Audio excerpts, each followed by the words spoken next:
কিভাবে ক্যাপসিকাম মাটি দিয়ে তৈরি করতে পারে সেটার সম্পূর্ণ প্রসেস আমি তোমাদের শেয়ার করব। ক্যাপসিকাম বানানোর জন্য মাটিটাকে রোল করে কিছুটা লম্বাটে ডিমাকৃতি শেপ দিয়ে দেবে, তারপর মাঝ বরাবর কেটে নেবে। তারপর একটা চামচের সাহায্যে এভাবে ভিতরের মাটি তুলে খোলির আকার দিয়ে দেবে। আধ ঘন্টা পর খোলি দুটিকে মাটি দিয়ে জুড়ে দেবে, ভিতরটা একেবারে ফাঁপা হয়ে যাবে ক্যাপসিকামের মতো।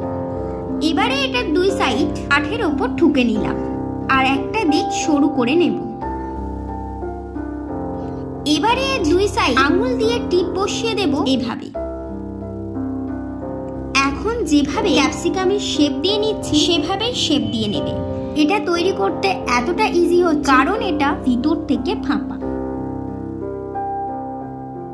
এবার ক্যাপসিকামের উঁচু উঁচু শেপ হাত দিয়ে ঠিক করে নিতে হবে যাতে উপর থেকে নিচের দিকে সরু থাকে। এটা ক্যাপসিকামের বোটার দিক। এভাবে দাগ অনুযায়ী এক আঙুল দিয়ে টিপে শেপে আনতে হবে।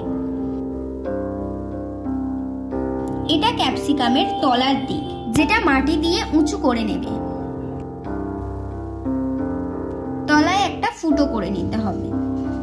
এবারে খুব ভালো করে জল হাত দিয়ে প্লেন করে নেব। এবারে সরু করে বোটা তৈরি করে নেব। একটু বাঁকানো হবে, একটা দিক একটু মোটা হবে। এবারে বোটা ক্যাপসিকামে লাগিয়ে দেব। তোমরা প্রথমে হালকা রোদ, তারপর কড়া রোদে শুকিয়ে নেবে।